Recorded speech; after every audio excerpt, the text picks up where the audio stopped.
नमस्कार बच्चों, ईसा classes online education में आपका एक बार फिर से स्वागत है। देखिए बच्चों, 9th क्लास के अंदर हम लोग समास पढ़ रहे थे और इससे पहले वाला जो वीडियो है उसके अंदर हम लोग अव्ययी भाव समास, कर्मधारय समास, तत्पुरुष समास और जो द्विगु समास है वो सारे समास हम लोग पढ़ चुके हैं। अगर आप लोगों ने वो वीडियो नहीं देख रखे हैं तो एक बार प्ले लिस्ट में जाकर वो वीडियो ज़रूर देख लीजिए ताकि आपको ये सारे समास जो है क्रम से समझ में आ जाएं। आज के इस वीडियो के अंदर हम लोग द्वंद्व समास और कर्मधारय समास के बारे में चर्चा करने वाले हैं और वीडियो को बिल्कुल भी स्किप ना करें, पूरा वीडियो ध्यान से सुनते हुए चले ताकि आपको ये समास अच्छे से समझ में आ जाए। और अगर आप चैनल पर पहली बार हैं तो सब्सक्राइब जरूर कर लीजिए ताकि समय पर आप लोगों को नोटिफिकेशन मिल जाए। तो देखिए बच्चों, द्वंद्व समास का मतलब क्या होता है, तो यहाँ सामान्य तौर पर यह चीज़ देखी जाती है कि भाई जो द्वंद्व समास होता है उसमें अर्थ की दृष्टि से दोनों पद प्रधान होते हैं। अर्थ की दृष्टि से दोनों पद प्रधान होते हैं और जब विग्रह किया जाता है तो उन दोनों पदों के बीच में या तो और शब्द का प्रयोग करते हैं या फिर हम अथवा या शब्द का प्रयोग करते हैं। ठीक है, तो यहाँ हम इसे जब सीखेंगे तो इस तरह से ना सीख करके और इसके 3 जो भेद होते हैं उसके अकॉर्डिंग हम लोग सीखेंगे। तो ये जो कॉमन बात अपन लिख देते हैं यहाँ पर कि अर्थ की दृष्टि से, अर्थ की दृष्टि से दोनों पद प्रधान होते हैं। अर्थ की दृष्टि से दोनों पद प्रधान होते हैं तथा दोनों पदों के बीच में योजक चिन्ह लगा रहता है। दोनों पदों के बीच में क्या लग रहा है, योजक चिन्ह रहता है। और यदा कदा जो है योजक चिन्ह लुप्त भी रहता है, किंतु ज़्यादातर उदाहरणों के अंदर आपको योजक चिन्ह दिखाई देता है। ठीक है, तो ये एक कॉमन बात होगी। फिर हम बात कर रहे हैं कि द्वंद्व समास जो है, द्वंद्व समास के भेद, इसको पूरे विस्तार से सीख लेते हैं हम लोग, आगे भी काम आएगा। तो देखिए, द्वंद्व समास के 3 भेद होते हैं। 3 भेद होते हैं। इन तीनों को ही हम एक साथ पढ़ने की कोशिश करते हैं। सबसे पहले जो होता है वह होता है बच्चों इतरेतर द्वंद्व समास। अब ये इतर की बात समझिए क्या है, इसे हम लोग इधर सीखते हैं। इतरेतर द्वंद्व समास, इसका मतलब है, देखिए बच्चों, इतर और प्लस इतर, इसका मतलब होता है, इतर का मतलब अलग, यानी जो दोनों पद होते हैं वो भिन्न भिन्न होते हैं, अलग अलग होते हैं। दोनों पद क्या होते हैं, अलग अलग होते हैं और दोनों ही पदों की समान रूप से अर्थ की दृष्टि से क्या होती है, प्रधानता होती है। तो यहाँ अपन इसका तरीका अलग लिखेंगे और जो दूसरे नंबर पर पढ़ेंगे बच्चों, जिसका नाम है समाहार द्वंद्व समास। दूसरे नंबर पर ये पढ़ेंगे कि समाहार द्वंद्व समास क्या होता है। समाहार यानी समूह शब्द होता है। और तीसरे नंबर पर हम बात करेंगे विकल्प द्वंद्व समास। तो ये 3 तरह के द्वंद्व समास होते हैं और तीनों को ही हमें अलग अलग तरीके से सीखना चाहिए ताकि इस टॉपिक में से कोई भी सवाल क्यों ना जाए वहाँ हमें समझने में कोई प्रॉब्लम ना हो, कोई परेशानी ना हो। तो देखिए, तीनों की मैं परिभाषा लिख रहा हूँ। सबसे पहले यहाँ क्या ध्यान रखना है, इसमें अर्थ की दृष्टि से दोनों पद प्रधान होते हैं। अर्थ की दृष्टि से दोनों पद प्रधान होते हैं। दूसरी बात जो आप लोगों को ध्यान रखनी है इसके अंदर, विग्रह करने पर दोनों पदों के मध्य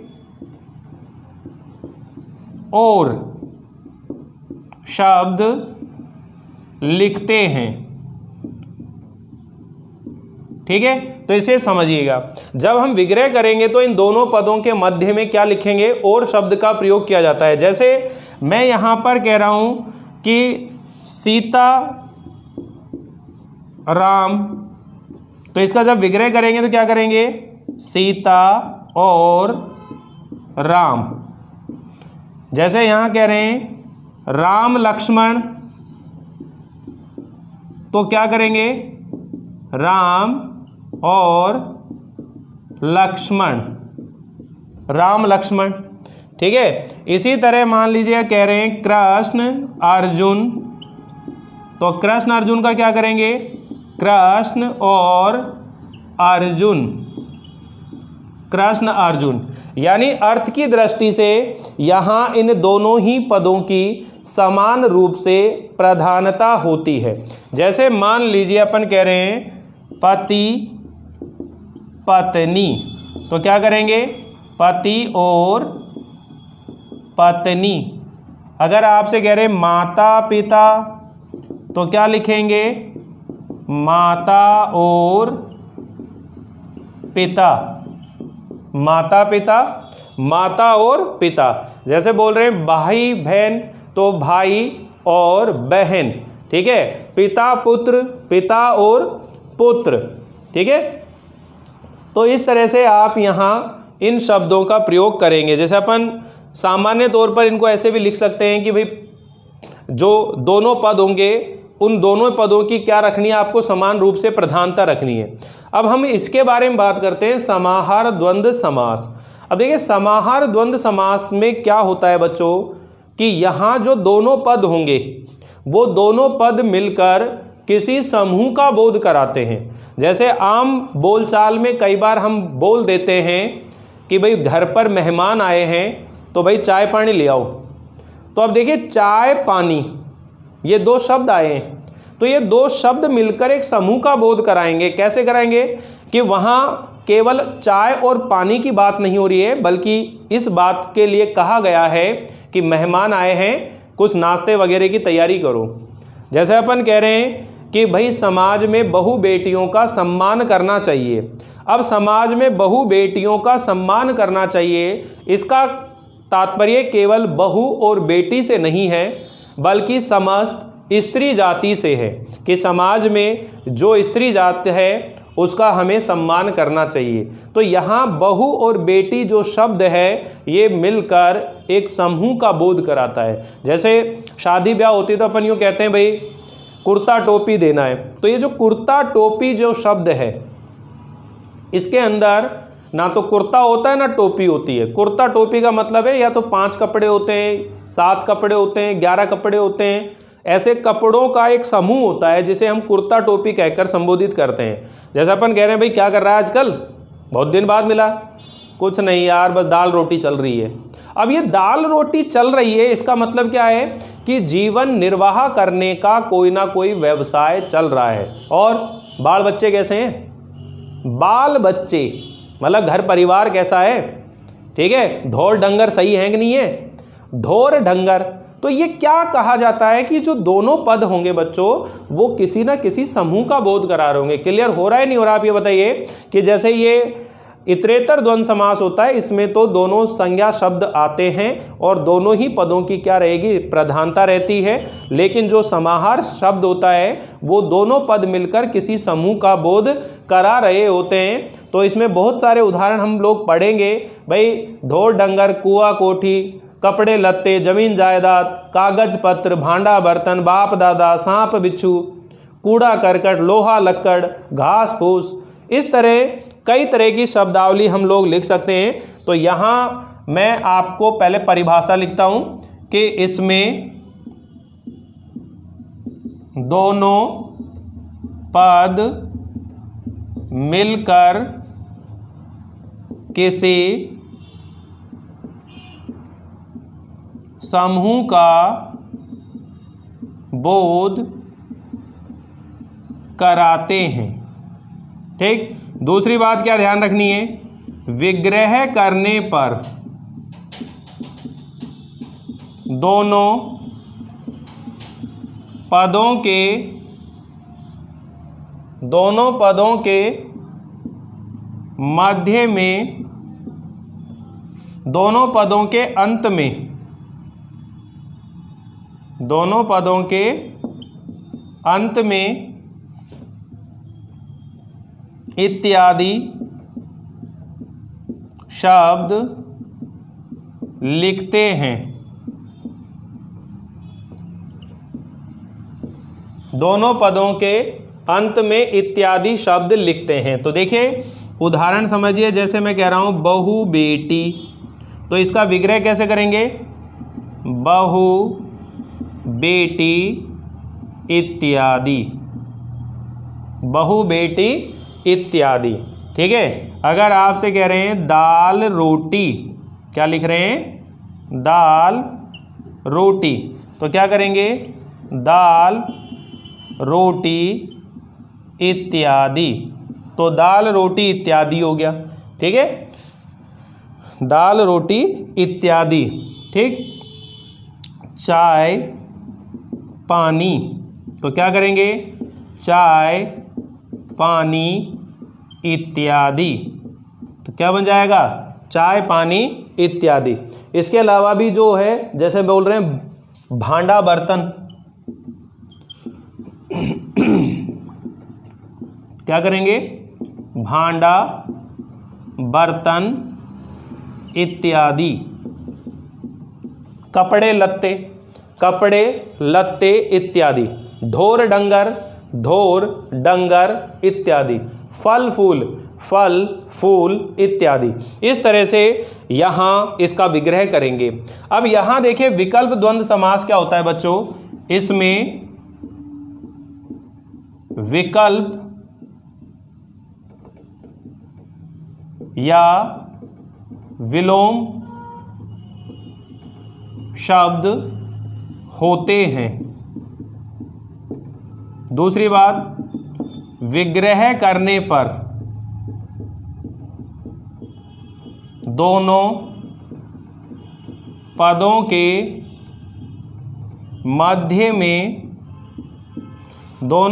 के मध्य में अथवा या फिर या शब्द लिखते हैं। अब देखिए दोनों पदों के बीच में या तो फिर अथवा लिखते हैं या फिर क्या लिखते हैं? या शब्द का प्रयोग किया जाता है। जैसे लाभ हानि, तो इसका विग्रह क्या करेंगे? लाभ अथवा हानि, लाभ अथवा हानि। पाप पुण्य, पाप या पुण्य। ठीक है। धर्म अधर्म, धर्माधर्म, तो इसको क्या करेंगे? धर्म या अधर्म, धर्म या अधर्म। ठीक है। न्यूनाधिक, तो न्यून मतलब कम, न्यून या अधिक। ठीक है ना। रात या दिन। इस तरह से आप लोग इसका विग्रह आसानी से कर सकते हैं। तो देखिए बच्चों वापिस से समझिएगा कि जब हमें द्वंद्व समास को याद करना है तो कैसे याद करना है कि द्वंद्व समास वह समास होता है जिसमें दोनों पदों की प्रधानता होती है और जो शब्द होते हैं, पद होते हैं, उनके बीच में योजक चिन्ह होता है और विग्रह करते हैं तो और या फिर अथवा शब्द का प्रयोग किया जाता है। और जो द्वंद्व समास है उसके तीन भेद होते हैं: इतरेतर द्वंद्व समास, समाहार द्वंद्व समास और विकल्प द्वंद्व समास। और इन तीनों को विग्रह करने का तरीका क्या होता है वो आपके सामने लिख ही दिया कि यहाँ जब इतरेतर द्वंद्व समास का कोई उदाहरण आता है तो आपको तीनों तरह के उदाहरण मैंने आपको बता दिया। तीनों में अंतर जो है वो साफ नज़र आ रहा होगा कि यहाँ दोनों पदों की अर्थ की दृष्टि से क्या होती है? प्रधानता होती है। लेकिन समाहार के अंदर जो दोनों पद आते हैं वहाँ उन दोनों पदों के अंदर एक समूह की बात कर रहे होते हैं। ठीक है ना। जैसे कह रहे भाई नौकर चाकर कहाँ हैं तुम्हारे, तो नौकर चाकर इत्यादि, नौकर चाकर इत्यादि। ठीक है। जंगल में धीरे चलना, सांप बिच्छू मिल सकता है। सांप बिच्छू का मतलब ये नहीं है कि सांप और बिच्छू ही मिलेगा, वहाँ कोई भी जंगली जानवर या कीड़े मकोड़े मिल सकते हैं। ठीक है। तो सांप बिच्छू इत्यादि ऐसे अपन बात करते हुए चलेंगे तो आपको ये समझ में आ गया होगा। और यहाँ एक विकल्प की स्थिति होती है या फिर हम कह सकते हैं कि विलोम शब्द का प्रयोग किया जाता होगा। तो यहाँ तीनों तरह के ये समास आपको समझ में आ रहे हैं, एक स्क्रीनशॉट ले लीजिए। इसके बाद हम लोग जो लास्ट समास बचा है हमारे कोर्स का, जिसका नाम है बहुव्रीहि समास। इस बहुव्रीहि समास को हम लोग पढ़ने वाले हैं और सीखने वाले हैं कि आखिर बहुव्रीहि समास क्या होता है। ये बहुव्रीहि समास जब पढ़ेंगे तो इसी के साथ साथ हम लोग कर्मधारय समास और बहुव्रीहि समास के अंदर अंतर क्या है इस बात को भी सीखेंगे बच्चों। तो मैं एक बार इसे मिटा देता हूँ। तो देखिए, अभी आप लोगों ने इससे पहले वाले वीडियो के अंदर कर्मधारय समास पढ़ा होगा और मैंने बहुत विस्तार से आपको कर्मधारय समास पढ़ाया था कि वहाँ विशेषण विशेष्य की प्रधानता होती है या फिर उपमान और उपमेय की प्रधानता होती है। तो उपमान और उपमेय की जो प्रधानता होती है या फिर विशेषण विशेष्य की प्रधानता होती है, तो वहाँ तो जो पहला पद है वो दूसरे पद की विशेषता बता रहा होता है, और जो कर्मधारय समास है उसमें दोनों पद मिलकर किसी अन्य पद की विशेषता बताएंगे। तो एक बार मैं इसे मिटा देता हूँ, फिर हम लोग अच्छे से बहुव्रीहि समास जो है उसे पढ़ने वाले हैं बच्चों। आज ये टॉपिक आपका बिल्कुल फिनिश हो जाएगा और अगले वीडियो के अंदर हम एक नया टॉपिक शुरू करेंगे। इससे पहले आप ये कर्मधारय समास जो सीखा है और अभी जो बहुव्रीहि समास आप पढ़ने वाले हो, इन दोनों को अच्छे से समझने की कोशिश करिए बच्चों। चलिए ध्यान से देखिए, लास्ट समास है जिसका नाम है बहुव्रीहि समास। बहुव्रीहि समास। तो सबसे पहले तो ये ध्यान रखिए कि जो अर्थ की दृष्टि से इसमें अन्य पद की प्रधानता होती है, यानी इसमें दोनों पदों में से किसी भी पद की प्रधानता नहीं होती है बल्कि किसी अन्य पद की प्रधानता होती है। तो हम इसका जो परिभाषा है वो लिख सकते हैं कि इसमें दोनों पदों में से किसी भी पद की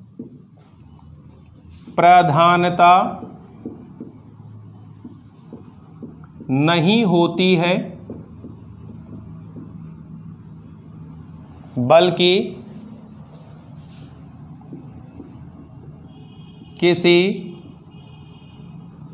बल्कि किसी अन्य पद की प्रधानता होती है। पहली बात कि इसमें दोनों पदों में से किसी भी पद की प्रधानता नहीं होती है बल्कि किसी अन्य पद की क्या होती है, प्रधानता होती है। दूसरी बात आपने क्या ध्यान रखना है, विग्रह करने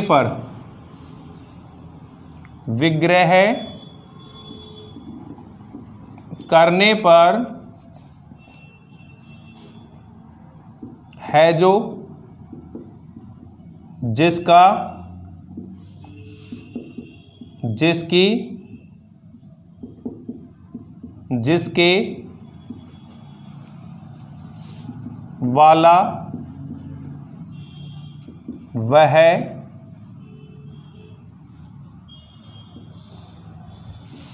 शब्दों का प्रयोग करते हैं।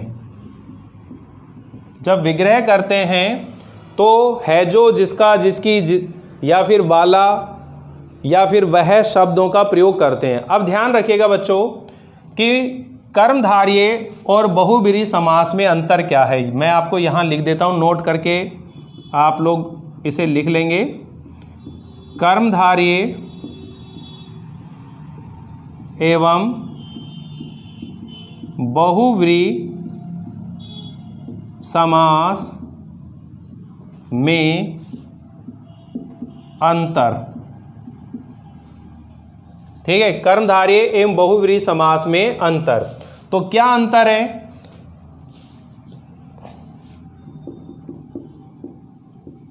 कर्मधारय समास में प्रथम पद दूसरे पद की विशेषता बताता है। ठीक है, कर्मधारय समास में प्रथम पद दूसरे पद की विशेषता बताता है, किंतु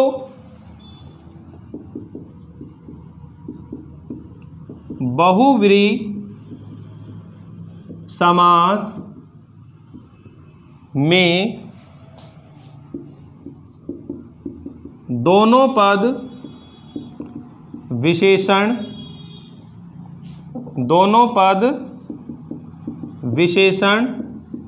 तथा अन्य पद विशेष से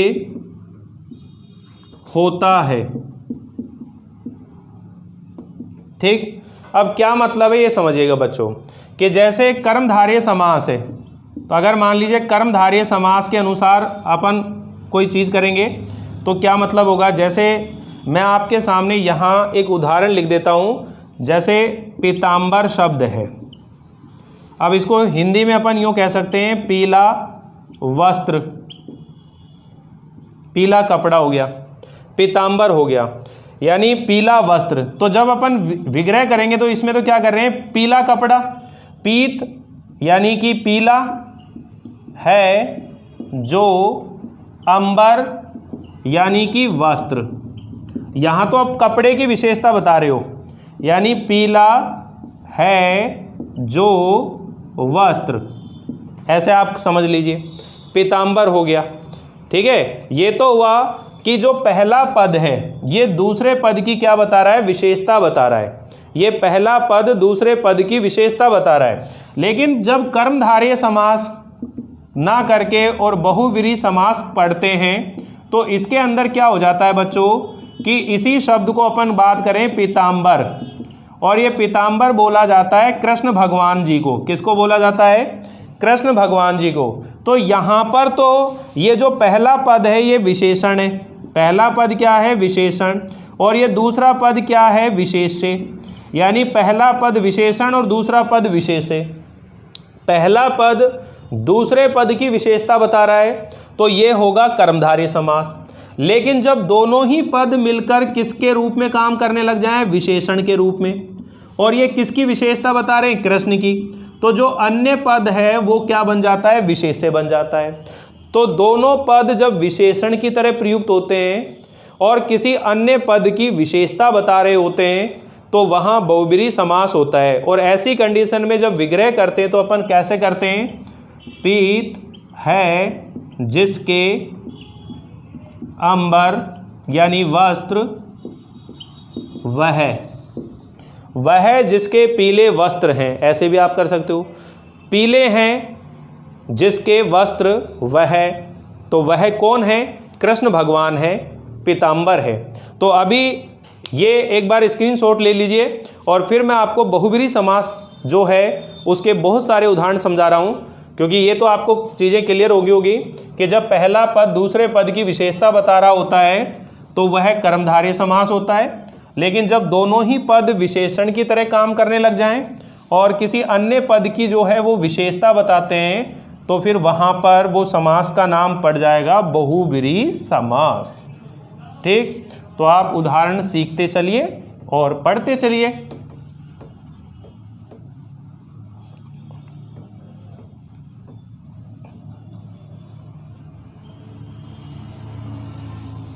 देखिए बच्चों, सबसे पहले हम लोग गणेश जी को मना लेते हैं, क्यों, गणेश बाबा, गणेश जी प्रथम पूजनीय देवता हैं।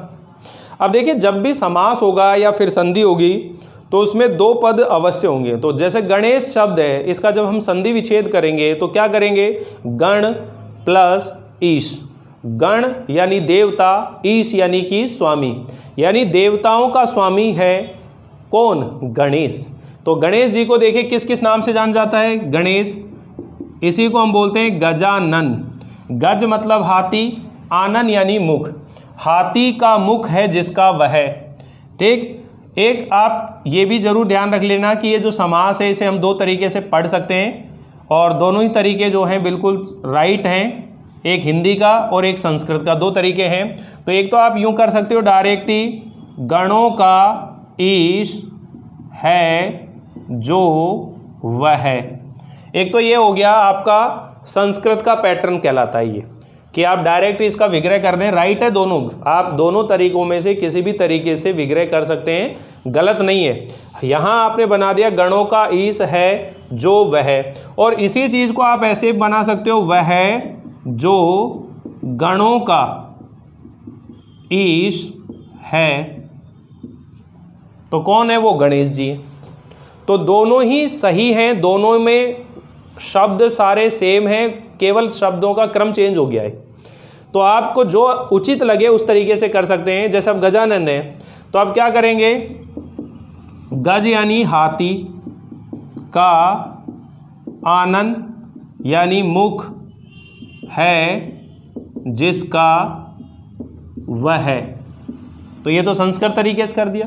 अब मान लीजिए आप हिंदी के तरीके से करेंगे तो क्या करेंगे, वह है जिसका हाथी का, यानी गज यानी हाथी का आनन है यानी मुख है। तो आप इस तरीके से भी कर सकते हैं। तो दोनों में से किसी एक तरीके से विग्रह करना है, दोनों ही तरीके राइट हैं, गलत नहीं है। चाहो तो आप इस तरीके से कर सकते हो, गणों का ईश है जो, ठीक है, या फिर कह सकते हो वह जो गणों का ईश है स्वामी है। अब देखिए गणेश जी को बोला जाता है पार्वती पुत्र। क्या बोला जाता है?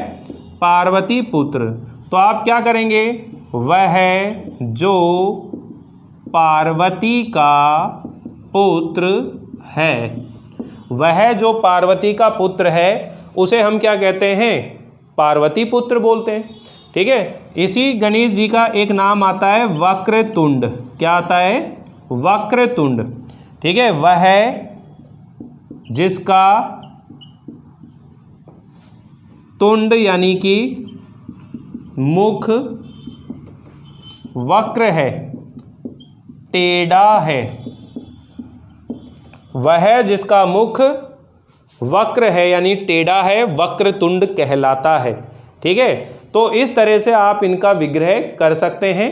तो आप गणेश जी का ये जो उदाहरण मैंने आप लोगों को कराए हैं, आप एक स्क्रीनशॉट ले लीजिए और उसके बाद में हम लोग कृष्ण भगवान जी, शिव जी, सरस्वती माता, रामचंद्र जी, कितने भी अपने देवी देवतागण हैं और जिनके कितने सारे नाम आप लोग जानते होंगे, उसके अलावा भी हम बहुत से उदाहरण और भी पढ़ेंगे इनके अलावा। लेकिन मैं आपको यहाँ इन पर्यायवाची शब्दों से ही सब चीज़ें समझा दूँ ताकि आपको ये समझ में आ जाए कि यहाँ हमेशा वो किसी ना किसी पद की क्या बता रहे होंगे, विशेषता बता रहे होंगे बच्चों। तो देखिए, जैसे मान लीजिए मैं आपसे कह रहा हूँ मुरारी, ठीक है, कंसारी, अरी का मतलब होता है शत्रु, ठीक, गिरिधर, ये किसकी विशेषताएं चल रही हैं आप जानते हो, कृष्ण भगवान की। ठीक है, गिरिधर, ब्रजवल्लभ, ब्रजवल्लभ हो गया। ठीक है, कंसारी, गिरिधर, चक्रधर। ठीक है, चक्रधर भी इन्हीं को बोलते हैं। अब देखिए मुरारी का मतलब क्या है, वह है जो मुर, ये राक्षस था एक, का अरि यानी शत्रु है। वह जो मुर नामक राक्षस का क्या है, शत्रु है, अरि है, वह मुरारी। तो ये मुरारी किसकी विशेषता आ गई, ये सारे के सारे हम पढ़ रहे हैं कृष्ण भगवान के लिए। किसके लिए पढ़ रहे हैं? कृष्ण जी के लिए पढ़ रहे हैं। कंसारी, वह है जो कंस का अरि यानी शत्रु है, तो आप जानते ही हो। गिरिधर, वह है जो गिरि यानी कि पर्वत को, धर यानी धारण करने वाला है। वह जो पर्वत को धारण करने वाला है, वह जो ब्रज का वल्लभ यानी स्वामी है। वह जो ब्रज का वल्लभ है, स्वामी है। ठीक है, इन्हीं को हम बोलते हैं गोपाल। वह जो गो यानी गायों को पालने वाला है, तो गोपाल हो जाएगा। इसी तरह हम लोग शिव जी के लिए भी कुछ उदाहरण पढ़ सकते हैं। शिव जी को क्या क्या नाम से जाना जाता है, तो एक इसका उदाहरण देखिए, बागंबर। ठीक है, इन्हीं को बोला जाता है भूतेश।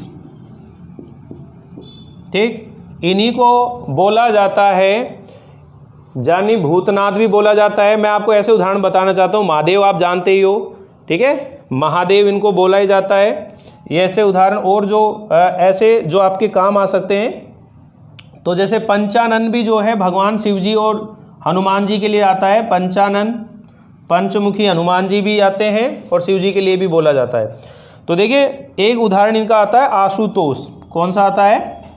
आशुतोष। आशु मतलब शीघ्र, तोष मतलब प्रसन्न होने वाला। वह जो शीघ्र प्रसन्न होने वाला है। अब देखिए बागंबर मतलब वह जिसके बाग के अंबर हैं, यानी वस्त्र हैं। वह जिसके बाग के अंबर है, यानी बाग की छाल, बाग की जो खाल है वो पहन के रखते हैं ना, वो धारण करते हैं, तो बाग के वस्त्र हैं। ठीक है, भूतेश वह जो भूतों का ईश है, स्वामी है। कौन है वो भूतेश? पंचानन वह जिसके पंच यानी 5 आनन है। आनन मतलब मुख है। वह जिसके 5 आनन है, मुख है। और वह जो आशु यानी शीघ्र, तोष यानी प्रसन्न होने वाला है। वह जो शीघ्र प्रसन्न होने वाला है उसे हम बोलते हैं आशुतोष। तो देखिए यहाँ आसानी से आप लोगों को उदाहरण समझ में आते जा रहे हैं।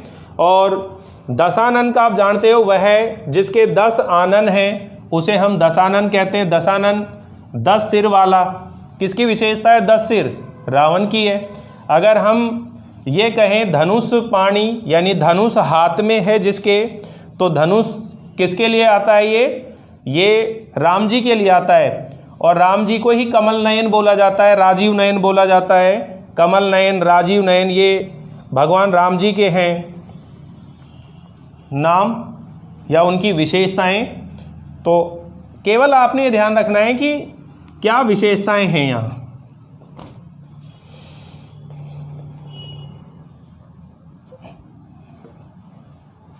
ठीक, तो देखिए और उदाहरण मिक्स कर लेते हैं। दशानन, तो क्या करेंगे? 10 आनन है जिसके वह, इसको आप पलट कर लिख लीजिए। वह जिसके 10 आनन है, वह जिसके 10 मुख है, 10 आनन हो गया। वीणा पाणी, वीणा पाणी किसको कहते हैं? वह जिसके पाणी यानी हाथ में वीणा है। वह जिसके हाथ में वीणा है। वीणा पाणी किसको बोलते हैं? तो ये किसकी विशेषता है? सरस्वती माता जी। ठीक है, और दशानन किसकी विशेषता है? ये रावण की विशेषता है। 10 सिर वाला रावण है। ठीक बच्चों, तो इस तरह से आप लोग ये जो समास है इनको आप सीख सकते हैं, पढ़ सकते हैं। ये टॉपिक भी हमारा फिनिश हो चुका है और पूरी उम्मीद है कि आप लोगों को इस टॉपिक अच्छे समझ में आ गया होगा। अब आपका काम ये है बच्चों कि आप अपनी नोटबुक के अंदर ये समास का टॉपिक आप नोट कर लें। वीडियो देख करके आप अपना काम कर लीजिए ताकि ये टॉपिक अच्छे समझ में आ जाए। अब हम लोग नेक्स्ट वीडियो के अंदर हमारे जो भी टॉपिक बचे हुए हैं उनके बारे में चर्चा करेंगे और इसी तरह धीरे धीरे हम लोग आगे बढ़ते हुए चल रहे हैं। जैसी स्थिति आपके सामने देख रहे हो कि ऐसे लॉकडाउन की स्थिति आती है कभी स्कूल आते हैं फिर बंद हो जाता है। तो आप लोग थोड़ा धैर्य रखिए, पेशेंस रखिए और ऑनलाइन पढ़ने की जो आदत है वो आपको अपने अंदर डेवलप कर लेनी चाहिए, क्योंकि वक्त और परिस्थितियों के अनुसार जो व्यक्ति अपने अंदर बदलाव कर लेता है, परिवर्तन कर लेता है, वही एक तरह से अपने जीवन में सफलता प्राप्त करता है, उन्नति प्राप्त करता है। तो समय ऐसा है कि हमें बदलाव की ज़रूरत है, इसलिए आप बदलाव ज़रूर करिए। और ये जो ऑनलाइन लेक्चर आपको मिलते हैं उन्हें आप लोग बिल्कुल दिल से पढ़ने की कोशिश करिए। और कितनी बड़ी बात है कि टीचर आपके हाथ में है, आपके घर पर है, आपको अकेले में पढ़ाने आ रहे हैं, जहाँ कोई डिस्टर्ब करने वाला नहीं है। कितना बढ़िया अवसर आप लोगों के लिए आया है कि आप कान में लीड लगाएं, हाथ में मोबाइल, लैपटॉप, जो भी है साधन आपके पास, और उससे आप लोग अपना अध्ययन करिए। कितना मज़ा आएगा पढ़ने के अंदर, ठीक है। और उसे देखते हुए, पढ़ते हुए आप अपना वर्क करते रहिए। तो मिलते हैं अगली बार एक नए टॉपिक के साथ, तब तक के लिए थैंक यू, बाय बाय।